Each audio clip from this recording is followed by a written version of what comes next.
আমাদের আজকে ক্লাসটি বিজনেস স্ট্যাটিস্টিক্স নিয়ে। বিজনেস স্ট্যাটিস্টিক্সের কোরিলেশন অ্যানালাইসিস আজকে ক্লাস হবে।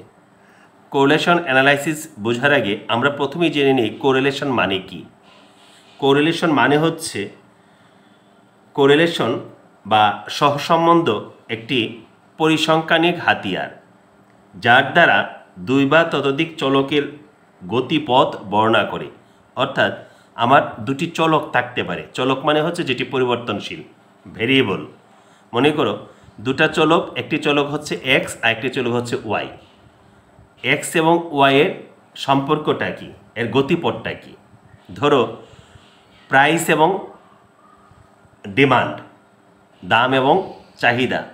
দাম এবং চাহিদার মধ্যে সম্পর্কটা কি।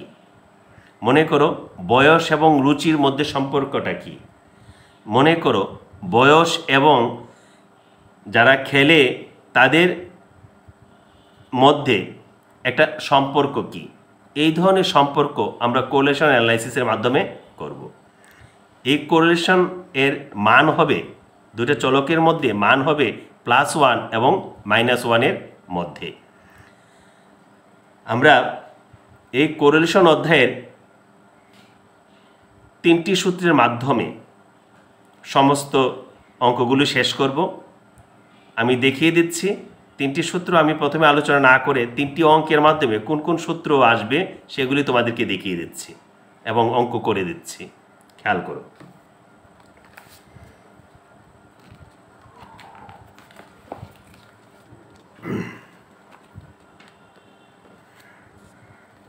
আমি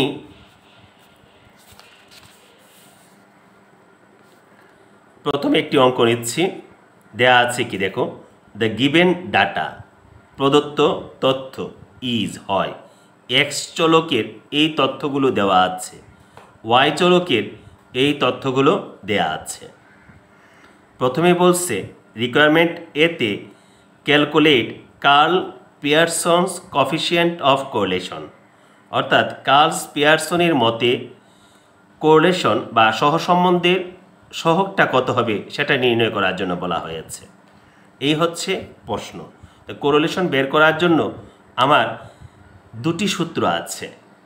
একটা হচ্ছে আমরা সরাসরি ডাটা থেকে বের করতে পারি, অথবা ডিভিয়েশন নিয়ে বের করতে পারি।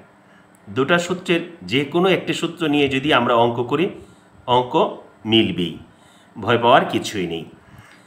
আমি যেটি সহজ সূত্র সেটি তোমাদের কাছে দিচ্ছি।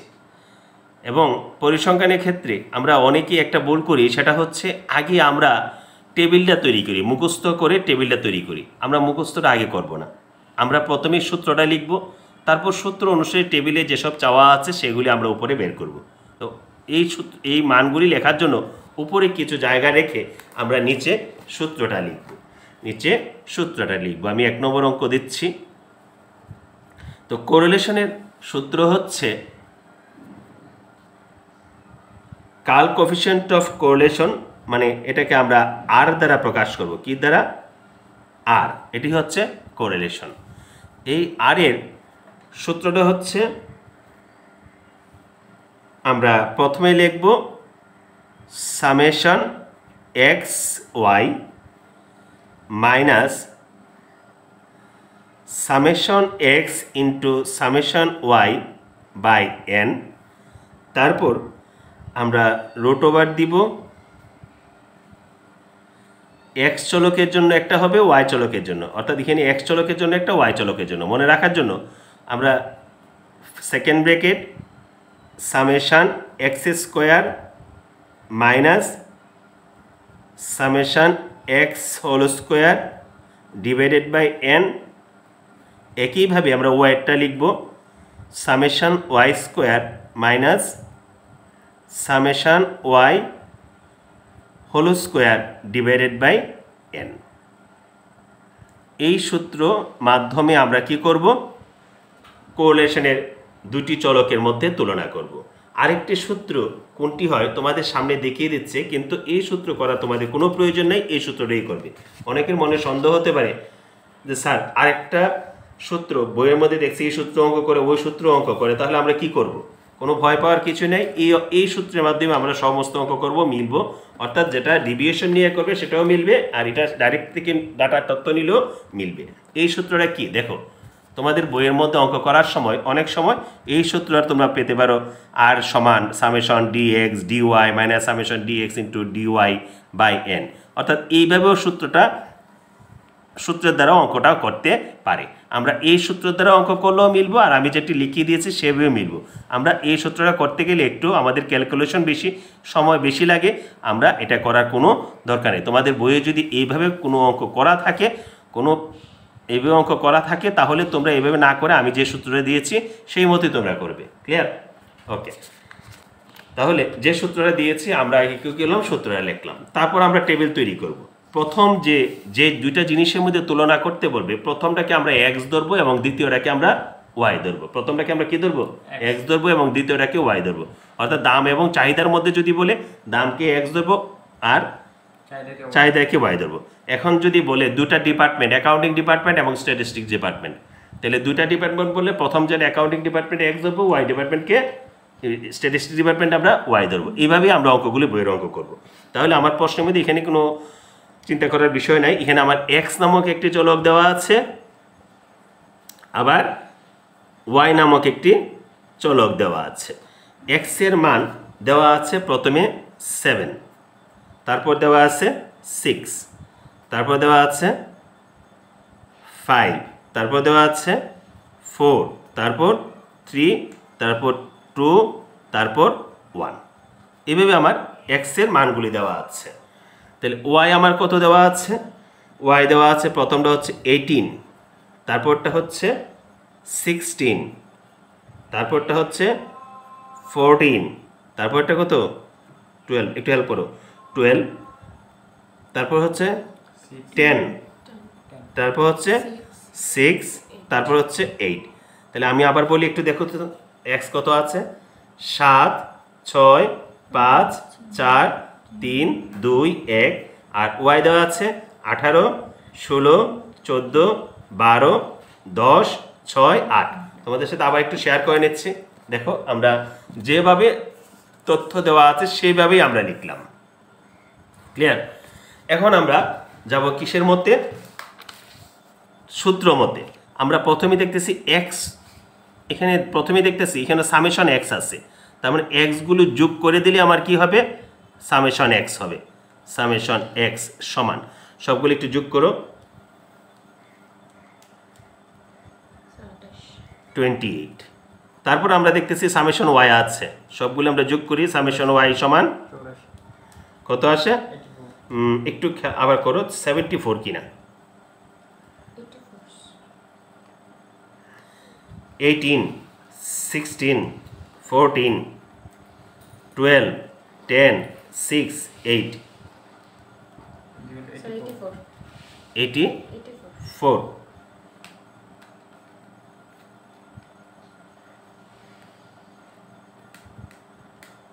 84। একটু সন্দেহ হচ্ছে,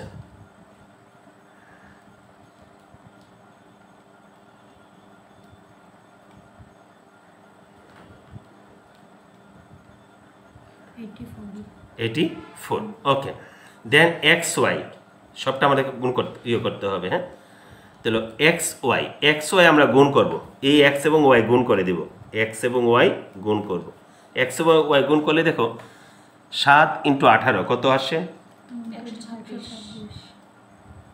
7 × 18 হলো 126,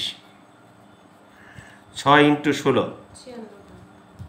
96, 5 × 14 5 × 14 70, 4 × 12 48, 3 × 10 30, 6 × 2 12, 8 × 8। এখন সবগুলি যোগ করলে হবে সামেশন, সামেশন মানে যোগ, এক্স ওয়াই যোগ করি,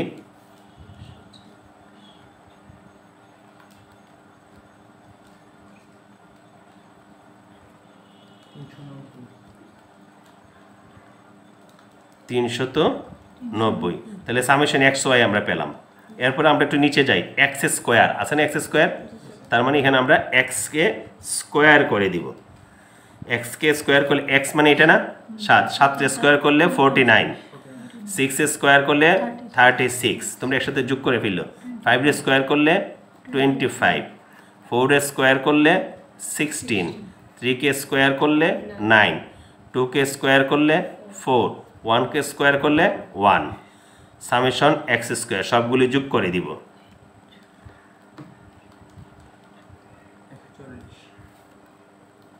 140। আচ্ছা, তারপর আমরা দেখছি ওয়াই স্কোয়ার আছে, ওয়াইকে স্কোয়ার করে দিব। ওয়াই 18কে স্কোয়ার করলে 324, 16কে স্কোয়ার করলে 256, 14কে স্কোয়ার করলে 196, 12কে স্কোয়ার করলে 144, 10কে স্কোয়ার করলে 100, তারপর 6কে স্কোয়ার করলে 36, 8কে স্কোয়ার করলে 64, সবগুলি যোগ করে দিলে সামেশন ওয়াই স্কোয়ার সমান 1120।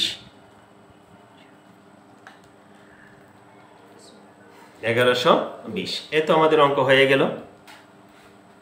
তোমরা সাথে করে নিবে, দেখবে তার খুব সহজে সেটা করতে পারছো এবং পরীক্ষার মধ্যে 100% কমন থাকবে বলে আমি বিশ্বাস করি, কারণ এই পর্যন্ত যত কোয়েশ্চেন হয়েছে সবসময় কোরিলেশন থেকে একটি অঙ্ক এসেছে।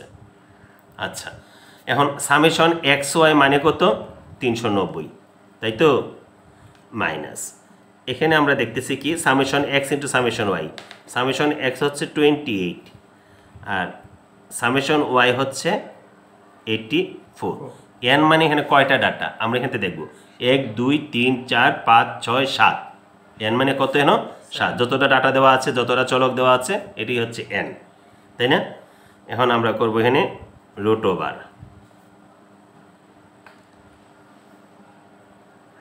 তারপর সামেশন এক্স স্কোয়ার কত? 140। তারপর মাইনাস সামেশন এক্স কত? 28, তাই তো? 28কে আমরা স্কোয়ার করব, এন হচ্ছে 7। তারপর সামেশন ওয়াই স্কোয়ার কত আছে? 1120 মাইনাস সামেশন ওয়াই হচ্ছে 84 না? 84 স্কোয়ার বাই এন হলো 7। এখন তোমরা আমাকে একটু একটু করে রেজাল্ট বলো।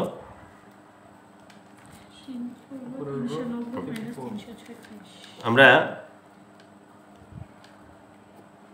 390 বিয়োগ 28 গুণ 84 ভাগ 7 কত হবে? 336। ওকে, তারপর আমরা এই জায়গাটা করি।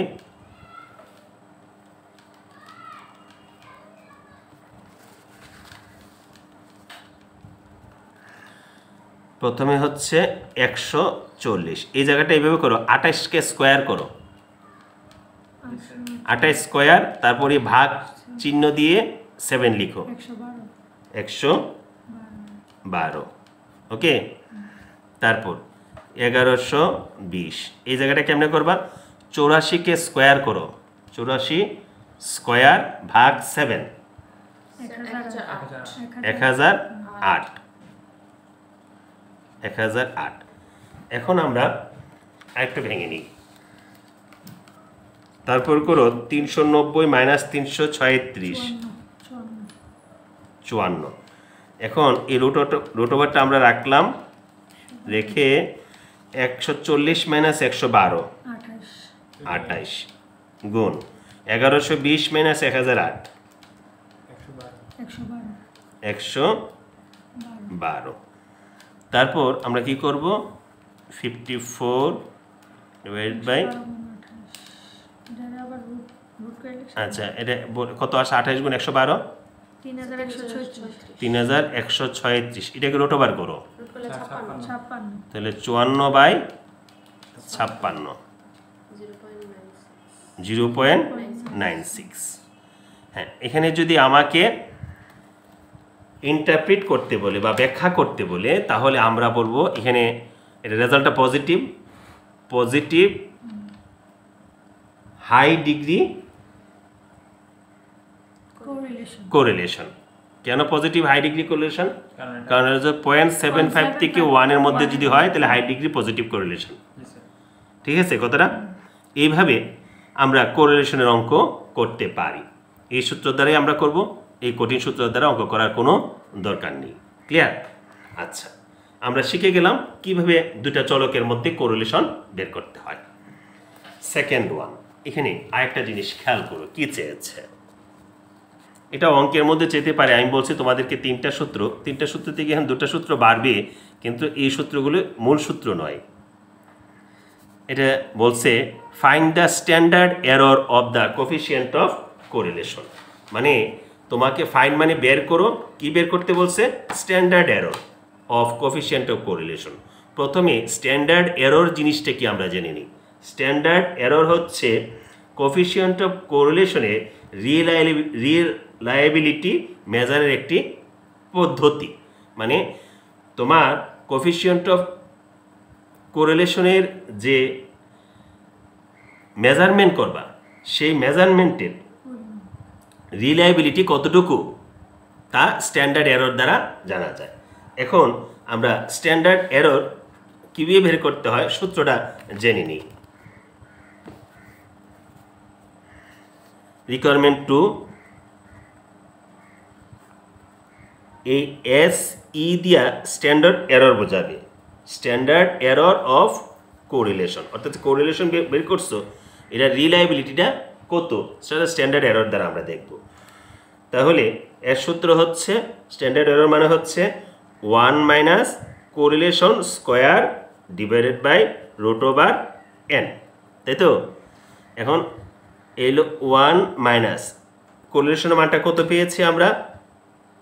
0.96। এটাকে আবার কি করতে হবে? স্কোয়ার করতে হবে না? স্কোয়ার। আর √n মানে কত? √7। এখন তোমরা বলো 1 মাইনাস 0.96 স্কোয়ার করলে কত হয়? 0.9216 বাই √7 কে করলে কত হয়?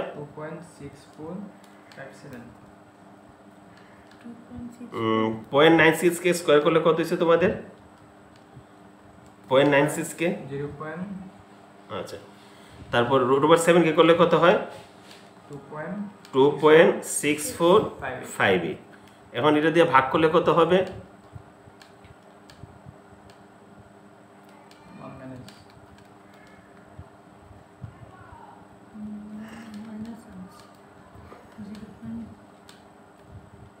-0.22 নাকি? 1 মাইনাস করলে আসে 0.078। আচ্ছা, এটা আগে করো উপরটা। 1 মাইনাস 0.92 কত আসে? 0.0784 ডিভাইডেড বাই 2.6458 কত আসে? 0.02 একটা আছে নাকি? 0296। এটি হচ্ছে আমার স্ট্যান্ডার্ড এরর। আচ্ছা, এখন আমার চাইতে পারে একটা কোয়েশ্চেন চাইতে পারে, সেটা হচ্ছে অর্থাৎ কোএফিসিয়েন্ট অফ কোরিলেশন মেজার করার জন্য আমরা যে পদ্ধতিগুলি করতেছি, একটা স্ট্যান্ডার্ড এরর, একটা হচ্ছে প্রবাবল এরর। প্রবাবল এরর হচ্ছে, প্রবাবল মানে সম্ভাব্য, এরর মানে ভুল। তাহলে সম্ভাব্য ভুলটা কত? কোরিলেশনের সম্ভাব্য ভুলটা কত? প্রবাবল এরর হচ্ছে, এটাও একটা স্ট্যাটিস্টিক্যাল ডিভাইস বা স্ট্যাটিস্টিক্যাল হাতিয়ার, পরিসংখ্যানিক হাতিয়ার, যার মাধ্যমে কোএফিসিয়েন্ট অফ কোরিলেশনের রিলায়েবিলিটি বা রিলায়েবিলিটি এবং ডিপেন্ডেবিলিটি আমরা পরিমাপ করতে পারি। তাহলে প্রবাবল এরর দ্বারা কি করা যায়? কোএফিসিয়েন্ট অফ কোরিলেশনের রিলায়েবিলিটি এবং ডিপেন্ডেবিলিটি আমরা মেজার করতে পারি। তাহলে প্রবাবল এরর আমরা করি। প্রবাবল এরর মানে কি দেখো, প্রবাবল এররকে আমরা এখানে রিকোয়ারমেন্ট 3 PE দিয়ে আমরা প্রবাবল এরর প্রকাশ করব। প্রবাবল এররের সূত্রটা হচ্ছে 0.6746 into 1 minus r square divided by √n। 0.6745, হ্যাঁ 0.6745 45 into 1 minus r square divided by root over n। বুঝতে পারছো? এই হচ্ছে প্রবাবল এরর বের করার সূত্র। তবে মনে রাখবে, একটা সূত্রের মধ্যে যদি কনস্ট্যান্ট মান থাকে এটা চেঞ্জ হবে না। তার মানে 0.6745 into 1 minus r square root over n, এটা কিন্তু আমরা স্ট্যান্ডার্ড এরর থেকে পেয়েছি। এটা স্ট্যান্ডার্ড এরর সূত্র না? জি স্যার। দেখো, এটা কিন্তু স্ট্যান্ডার্ড এরর সূত্র। 0.0 তাহলে স্ট্যান্ডার্ড এরর মানটা আমরা নিয়ে নিতে পারি 0.0296। 0.0296 স্ট্যান্ডার্ড এরর গুণ করে দিলেই হয়। প্রবাবল মনে রাখার সিস্টেমটা কি? 0.6745 মনে রাখবো, এটার সাথে স্ট্যান্ডার্ড এররটা গুণ করে দিব। কত হয়? 0.0199 নাকি 9। এই হচ্ছে প্রবাবল এরর। ওকে,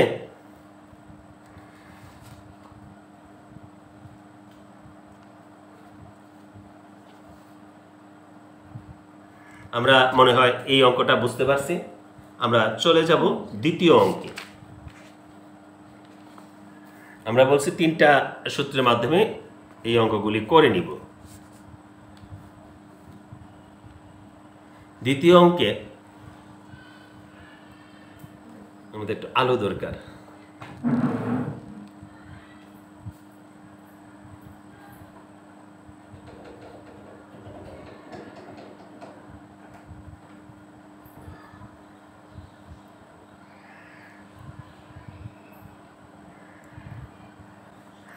দেখো,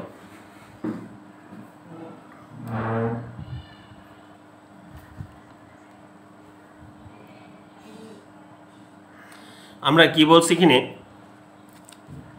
দি data of aptitude score and productivity are given below.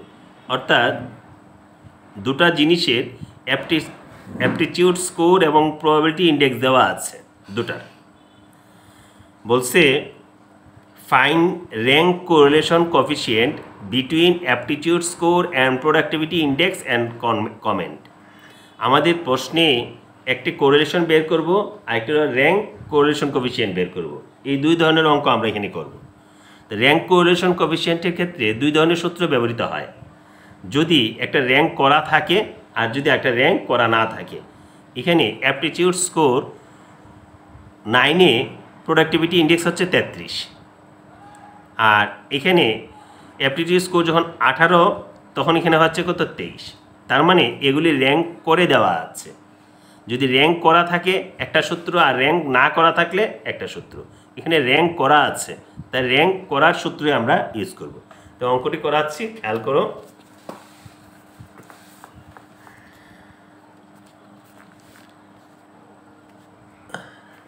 যদি র্যাঙ্ক করা থাকে তাহলে আমরা এই সূত্রটা করব। 2 নম্বর অঙ্কটি,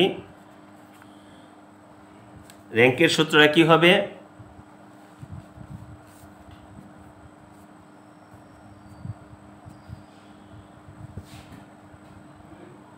র্যাঙ্কের সূত্র হবে R equal 1 minus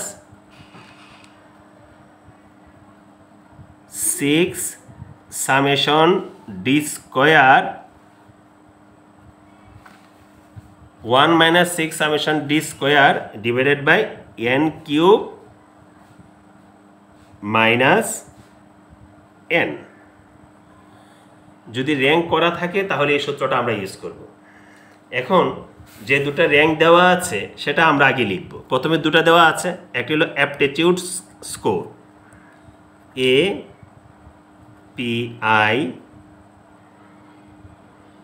APTI TUDE aptitude score. Aptitude score প্রথমটাকে আমরা ধরবো। আচ্ছা, অ্যাপটিটিউড স্কোর কি কি দেওয়া আছে একটু হেল্প করো। প্রথম হচ্ছে 9, তারপর 18, 19, 20, 21, 23, 22, 24, 26, 25। এগুলি অ্যাপটিটিউড স্কোর। প্রথম যে র্যাঙ্কটা করে দেওয়া আছে এই র্যাঙ্কগুলি থেকে আমরা প্রথমটাকে আমরা বলবো র্যাঙ্ক 1 R1। কি বলবো? R1 র্যাঙ্ক আমরা কীভাবে বের করব? আমরা সবসময় খেয়াল করব এই যেগুলি দেওয়া আছে এগুলির মধ্যে সর্বোচ্চ মান কোনটা। আমার মনে হয় সর্বোচ্চ মানটা হচ্ছে 26, তাই 26-এর র্যাঙ্ক হচ্ছে 1। তারপর হচ্ছে 25-এর র্যাঙ্ক কত? 2, সর্বোচ্চ থেকে শুরু হবে, ক্রমান্বয়ে বাড়বে। তারপর 24-টা হচ্ছে 3, তারপর হচ্ছে 23-টা হচ্ছে 4, তারপর হচ্ছে 22, এটা হবে 5, তারপর 21, এটা হবে 6, তারপর 20, এটা হবে 7, তারপর 19, 8, তারপর 18, 9, আর 9 হবে 10। এইভাবে আমরা র্যাঙ্ক করা শিখব।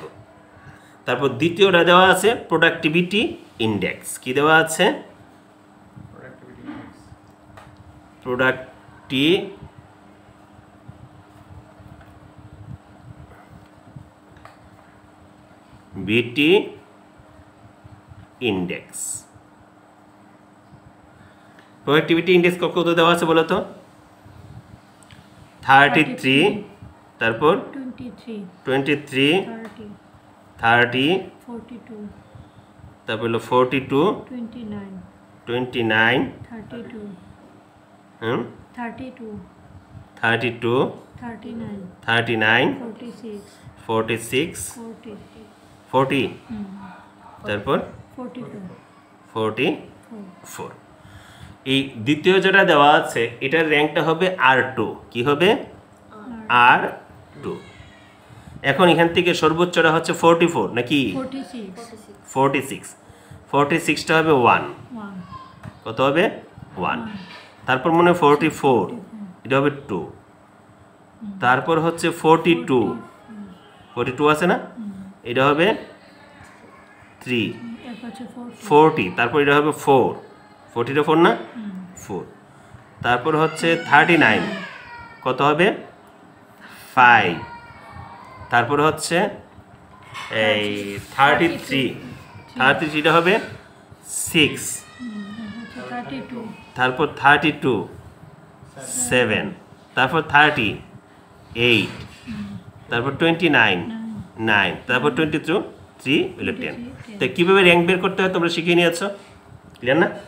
এখন এই সূত্র অনুসারে আমরা প্রথমে এখানে কি বলা আছে 6 সামেশন ডি স্কোয়ার, তার মানে আমাকে ডি বের করতে হবে। ডি মানে ডিভিয়েশন, ডি মানে কি? ডিভিয়েশন বা বিচ্যুতি। ডি হচ্ছে র্যাঙ্ক 1 থেকে আমরা র্যাঙ্ক 2 বাদ দিব, র্যাঙ্ক 1 থেকে র্যাঙ্ক 2 বাদ দিব। তাহলে 10 হচ্ছে র্যাঙ্ক 1 আর র্যাঙ্ক 2 হচ্ছে এটা। 10 থেকে 4 বাদ দিলে 6 বাদ দিলে 4, 9 থেকে 10 বাদ দিলে বিয়োগ 1, তাই না? 8 থেকে 8 বাদ দিলে 0, 7 থেকে 3 বাদ দিলে 4, 6 থেকে 9 বাদ দিলে বিয়োগ 3, 4 থেকে বিয়োগ 7 বাদ দিলে 4 থেকে 7 বাদ দিলে তাও -3, 5 থেকে 5 বাদ দিলে 0, 3 থেকে 1 বাদ দিলে 2, 1 থেকে 4 বাদ দিলে বিয়োগ 3, তাই না? 2 থেকে 2 বাদ দিলে 0। এইভাবে আমরা ডিভিয়েশন বের করে নিব। তারপর আমরা কি করব? তারপর আমরা এখানে সূত্র অনুসারে আমরা ডি স্কোয়ারটা বের করে নেব। কি বের করব? ডি স্কোয়ার, অর্থাৎ ডি যেটা বের করেছি সেটাকে আমরা স্কোয়ার করে নেব। তো ডি স্কোয়ার 4 4 16, বিয়োগ 1 স্কোয়ার করলে প্লাস হয়, হয়ে যাবে কত? 1। 0 স্কোয়ার করলে 0 হবে, 4 4 কত? 4 4 16, 3 3 9, আর বিয়োগটা প্লাস হয়ে গেছে, 3 3 9, বিয়োগটা প্লাস হয়ে গেছে, তারপর 0, 2 2 4, 3 3 9, বিয়োগটা প্লাস হবে, তারপর 0। এখন আমরা সবগুলি যোগ করে দিব, সামেশন ডি স্কোয়ার। তো সবগুলি যদি আমরা যোগ করি কত হবে? একটু যোগ করো, দেখো 64 কিনা। বইয়ের মধ্যে ভুল থাকে অনেক সময়।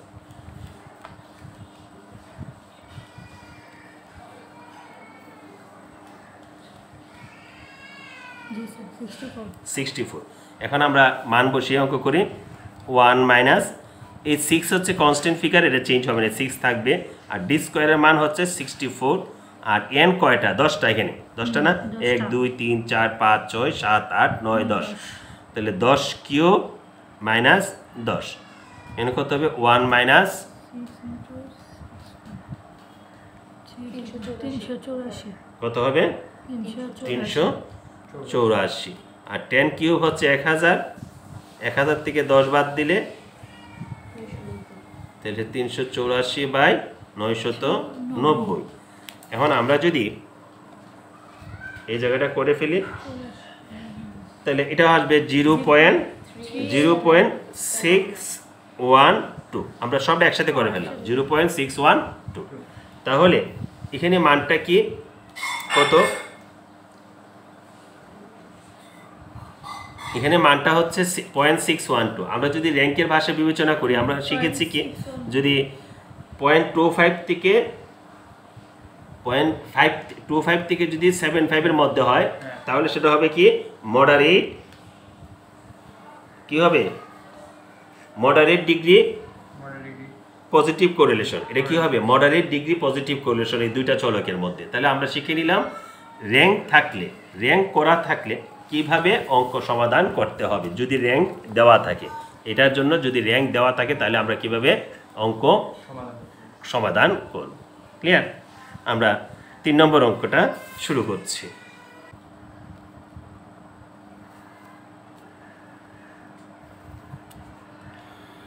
আমরা 3 নম্বর অঙ্কটায় চলে যাচ্ছি, যেখানে র্যাঙ্ক দেওয়া থাকবে না। প্রশ্ন আসতে পারে, স্যার র্যাঙ্ক দেওয়া আছে না না র্যাঙ্ক দেওয়া নেই, কেমনে বুঝবো?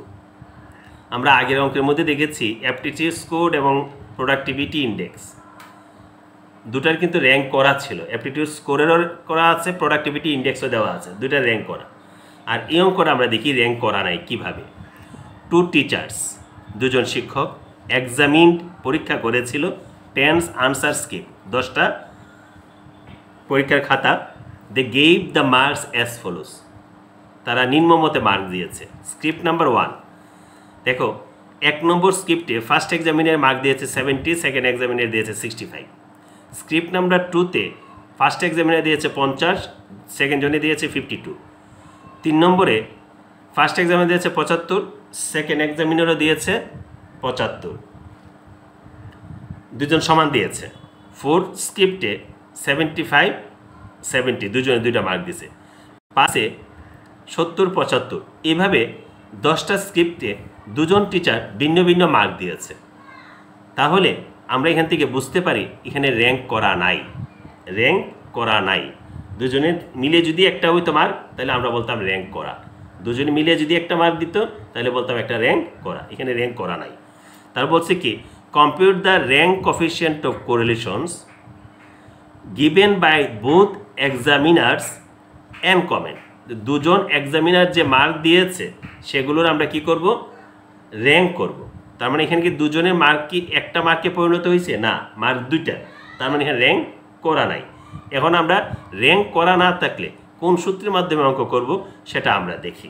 ফার্স্ট ওয়ান আমরা কি করব? আমরা র্যাঙ্কটা বের করে নিব। কি বের করব? র্যাঙ্ক বের করব।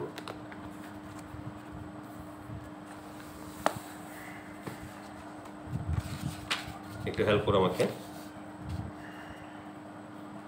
3 নম্বর কোয়েশ্চন। প্রথমে আমরা লিখব স্ক্রিপ্ট নাম্বার। স্ক্রিপ্ট নাম্বার প্রথম কয়টা স্ক্রিপ্ট? 10টা না? 1 2 3 4 5 6 7 8 9,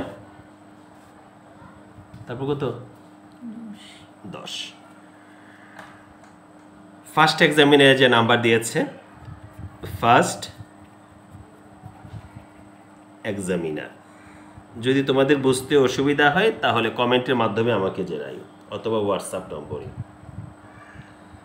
তো প্রথম এক্সামিনার কত দিয়েছে? 70, তারপর 50, তারপর 75, 74 70, 70 30, 30 25, 25 50, 50 60, 60 40. 40 তাহলে আমরা কি করব প্রথমটা থেকে আমরা র্যাঙ্ক করব তাই না R1 প্রথম এক্সামিনার যে র্যাঙ্কটা করবে সেটা হলো R1 এখানে সর্বোচ্চ কয়টা দেখো 45 75 তাহলে 75 হচ্ছে 1 এখানে কিন্তু একটা অনেক ক্রিটিক্যাল ব্যাপার আছে সবাই খেয়াল রাখো 75 বলে একবার ঘটছে না তারপর কত 74 74 হলো দ্বিতীয় নম্বরে 2 তারপর আমরা দেখতেছি কি র্যাঙ্ক দ্বিতীয় যেটা আছে তৃতীয় যেটা আছে তৃতীয় কিন্তু দুইটা একটা 70 আরেকটা 70 এখন 3 কি এখানেও দিব নাকি 3 এখানেও দিব তার মানে 3 যদি দুইটা হয় 3 এর পজিশনটা যাবে দুইবার একটা 3 এ একবার একটা কত 4 এ একবার এখন কাকে 3 দিব এটা 3 দিব প্রথম স্ক্রিপ্টটা 3 দিব নাকি দ্বিতীয় স্ক্রিপ্টটা 3 দিব তাহলে প্রথম একটা ঘটে গেছে খেয়াল করো দ্বিতীয় একটা ঘটে গেছে তৃতীয় কয়টা দুইটা একটা স্ক্রিপ্ট 1 আর একটা স্ক্রিপ্ট 5 তৃতীয় যদি দুইটা হয় একটা 3 এ একটা কত 4 এ 3 4 কাকে দিব এই জন্য 3 এবং 4 লিখে আমরা 2 দিয়ে ভাগ করব করলে কত আসবে 3.5 বুঝতে পারছো তাহলে 3.5 যদি হয় আমরা 70 এটাকে দিব 3.5 আর এটাকেও দিব আমরা 3.5 এখানেই অঙ্কটা মজার ব্যাপার তাহলে আমার 1 2 3 4 বা 1 2 3 4টা চলে গেছে এখন 5 নম্বরে কে আছে এই যে 60 না এই 60 হচ্ছে 5 60 কত 5 এরপরে আসো 6 সেকেন্ডটা দেব আবার 50 দেখতেছি দুইবার করছে এখানে একটা 50 এখানে একটা 50 তাহলে 5 তাহলে আমার 6 এবং 7 কত 6 এবং 7 দুইবার করছে না তাহলে 2 দিয়া ভাগ এটা আমি ওয়ার্কিং হিসাবে তোমাদেরকে এখানে বোঝাচ্ছি তোমরা পরীক্ষা দেওয়ার দরকার নেই 6 7 কত 13 না 13 কে 2 দিয়ে ভাগ করলে 6.5 তাহলে 50 তে একটা হবে 6.5 আরেকটাতে হবে 6.5 তাহলে আমার কি চলে গেল 6 7ও চলে গেল এখন 8 তো 30 হবে 8 তাই না 30 8 হবে না এবং 25 কত হবে 9 25 কত হবে 30 থেকে 40 আছে ও সরি তাহলে 40 হবে আমার 8 30 হবে আমার 9 আর 25 হবে 10 25 কত হবে 10 থ্যাংক ইউ তোমরা সাথে থাকাতে ক্লাসটা করতে পারতেছি নাহলে ভুল হওয়ার সম্ভাবনা থাকতো ক্যালকুলেশনের ব্যাপার ওকে তখন আমরা সেকেন্ড এক্সামিনারের মার্কটা নিব কি নিব সেকেন্ড এক্সামিনার সেকেন্ড এক্সামিনার মার্কটা কত দেওয়া আছে 65 তারপর 52 75 70 75 20 33 45 62 30 এখন আমরা আবার র্যাঙ্ক করব সেকেন্ড এক্সামিনারটা এটা হবে কি র্যাঙ্ক 2 দেখো সর্বোচ্চ কত 75 আচ্ছা এখানে কিন্তু 75 সর্বোচ্চ দুইটা তাহলে 1 এবং 2 এর মধ্যে তাহলে 1 যোগ 2 ভাগ হলো কত 2 3 কে 2 দিয়ে ভাগ করলে 1.5 তাহলে একটা 75 হবে 1.5 আরেকটা 75 কত হবে 1.5 আমার মনে হয় তোমরা বুঝতে পারছো আচ্ছা তারপর আচ্ছা এখানে একটা কথা বলে রাখি আগের দুটো অঙ্ক আমরা তোমাদেরকে সূত্র লিখছি আর এই অঙ্কটা সূত্র না লিখে ফরম্যাটটা লিখছি তাই না এখানে মধ্যে কারণ কি কারণ সূত্রটা এই ফরম্যাটের উপর নির্ভরশীল কারণ অনেক সময় ফরম্যাটের সূত্রটা অনেক বড় হতে পারে ফরম্যাটের উপর নির্ভরশীল বিদায় ফরম্যাটের উপর ভিত্তি করে সূত্রটা আমরা পরে লিখব, এই কারণে সূত্রটা পরে লিখতেছি। ওকে, তারপর আমার কত, এই 75-এর পরে আসে 70 কত হবে, 1 2 চলে গেছে না, 1 2 তো চলে গেছে, তাহলে 70 থ্রি কোটা 70 না, 70 কত হবে 3, 65 কত হবে 4, তাই না? তারপর 62 62 হবে 5, তারপর 52 নাকি 52 6, তারপর 45 7, 45 তারপর 33 8, তারপর 39, তারপর 20 10। এত আমাদের র্যাঙ্ক বের করা হয়ে গেল। র্যাঙ্ক বের করার পর আমরা ডি বের করব, ডিভিয়েশন, বিচ্যুতি, মানে first rank minus second rank. তো ডি মানে কি, ডিটা আমরা বের করা শিখি। 3.5 মাইনাস 4, তার মানে কি মাইনাস 0.5, 6.5 মাইনাস 6 0.5, তাই তো?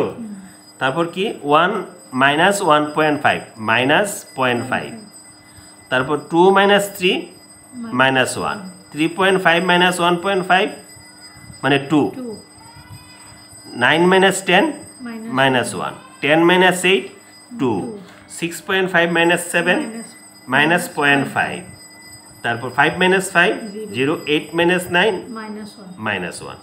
তারপর আমরা কি বের করব, ডি স্কোয়ার, মানে এটা স্কোয়ার করে দেবো। তাহলে 0.5কে যদি আমরা মাইনাসকে যদি স্কোয়ার করে প্লাস হয়, আর 0.5কে স্কোয়ার করলে 0.25, তাই এটা হতে একই আসবে 0.25, তারপর এটা আসবে 0.25, 1 মাইনাস 1কে স্কোয়ার করলে 1ই হবে, 2 স্কোয়ার করলে 4 হবে, মাইনাস 1 স্কোয়ার করলে 1 হবে, 2কে স্কোয়ার করলে 4 হবে, 0.5কে স্কোয়ার করলে 0.25, সামনে 0 দিলেও হবে, না দিলেও হবে, তারপর এটা 0 হবে, তারপর এটা স্কোয়ার করলে 1 হবে। এখন আমরা সবগুলি যোগ করে দেব, সামেশন ডি স্কোয়ার, তাই না স্যার? তো সবগুলি যোগ করলে আমার মনে হয় কত হবে, দেখো তো 12 কিনা, জি স্যার 12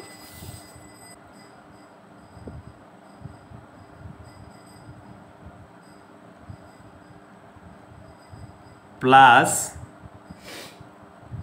1/12, এটা মুখস্থ সূত্রটা। তারপর লক্ষ্য করো, আমরা লিখব m1 কিউব মাইনাস m1, তারপর plus 1/12 m2 cube minus m2, তারপর লিখব আবার plus 1/12 m3 cube minus m3 divided by n cube minus n। তাহলে যদি রিপিট হয়, আমরা এই সূত্রটা মনে রাখার টেকনিকটা কি, আমার এখানে ফার্স্ট এক্সামিনের ক্ষেত্রে 2টা নাম্বার রিপিট হয়েছে, একটা হচ্ছে 75-এর আর একটা হচ্ছে 50-র, 2বার। আর সেকেন্ড এক্সামিনারের আমার একটা নাম্বার রিপিট হয়েছে, তাইলে এখানে কয়বার হয়েছে, 3বার। যতটা বার ঘটবো রিপিট হইব, ততবার এই কাজটি ঘটবে। 1/12 m1 দিয়ে বুঝি প্রথমটা, কিউবটা ঠিক থাকবে মাইনাস m1, 1/12 দ্বিতীয়টার ক্ষেত্রে m2, দ্বিতীয়টার ক্ষেত্রে কিউব মাইনাস m2, তৃতীয়টার ক্ষেত্রে m কিউব, তারপর m3 কিউব মাইনাস m3। আবার যদি চতুর্থ আরেকটা থাকতো, তাহলে m4 কিউব মাইনাস m4, যদি 5টা থাকতো m5 কিউব মাইনাস m5। বুঝতে পারছো সূত্রটা মনে রাখার টেকনিক? তার মানে এটার উপর ভিত্তি করে আমার এই সূত্রটা বড় হয়, এই কারণে আমি প্রথম সূত্রটা লিখি নাই। এখন আমরা মান বসাবো। দেখো, প্রথমে আমরা কি লিখব, a1 মাইনাস 6 সামেশন ডি স্কোয়ারের মান কত, 12 না, লিখলাম আমি 12 প্লাস 1/12, তাহলে m1 কিউব, এটা কি m1 কিউব। m1 কিউব হচ্ছে আবার এখানে 2 কিউব মাইনাস 2 মধ্যে পড়ছে এটা প্রথমটা,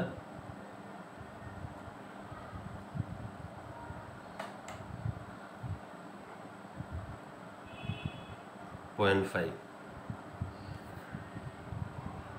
2 m1 2 m2 2 70 50 is expected twice first examiner 2 75 twice to examiner 2। আচ্ছা খেয়াল করো, মনে রেখো এখানে m1 কিউব মানে কি, আমরা m1 দিয়ে বোঝাইছি প্রথম যেটা রিপিট হয়েছে, প্রথম রিপিট ছিল কোনটা 75 এবং কোথায় প্রথম রিপিট হয়েছিল 70 এবং 70, এখানে কয়টা দুইটা না, দুইটা হলে এখানে কত হবে 2 কিউব, এখানে m কত বাড়িছে m মানে হচ্ছে যতটা রিপিট হচ্ছে তাহলে 2 না, এখানে যদি 3 বার রিপিট হইতো তাহলে কি হইতো সূত্রটা মনে 3 বার যদি তো মনে করো স্থানটা যদি 3 4 5-এ থাকতো তাহলে আমরা কত দিয়ে ভাগ করতাম 3 দিয়ে ভাগ করলাম না, তাহলে যতটা রিপিট হইব m এর মান হইব তত, এখানে রিপিট হচ্ছে কয়টা দুইটা, তাহলে m এর মান 2, যদি 3টা হইতো তাহলে m এর মান কত হইতো 3। ক্লিয়ার কথাটা? তাহলে এখানে m এর মানটা কিসের উপর নির্ভর করতেছে রিপিটের উপরে, তাহলে m1টা প্রথম ওয়ানটা আমাদের 50 ছিল, 70 ছিল, 70 দুইবার করছে এই জন্য, পরেরটা আবার দেখো 1/12, তারপর m2 বলতে কোনটা ওই ফার্স্ট এক্সামিনের দ্বিতীয় যে নাম্বারটা রিপিট হয়েছে, দ্বিতীয় নাম্বারটা হলো তোমার 50 কয়বার করছে দুইবার না, তাহলে m2 কত 2 কিউব মাইনাস m2 কত 2 না 2, এখানে কখন 3 হইতো যদি 3 বার যদি রিপিট হইতো তাইলে এখানে তো প্রত্যেকটা 2 বার রিপিট হয়েছে 12, তারপর m3 এটাও কিন্তু 2 বার রিপিট হয়েছে তাহলে 2 কিউব মাইনাস 2, n এখানে কত 10 না, 10 কিউব মাইনাস 10। এখন যদি আমরা ক্যালকুলেটরের মাধ্যমে সবগুলি করে আসি তাহলে আমার মান আসবে 0.92, এটাই হচ্ছে আমার রেজাল্ট। তাহলে এটা কিসের, আমরা যদি কমেন্ট করতে বলে বা ইন্টারপ্রিট করতে বলে মানটা কি বলবো আমরা, positive high degree correlation, positive high degree correlation, এইভাবে আমরা এই অধ্যায়ের সকল অঙ্ক করতে পারি। ধন্যবাদ সকলকে।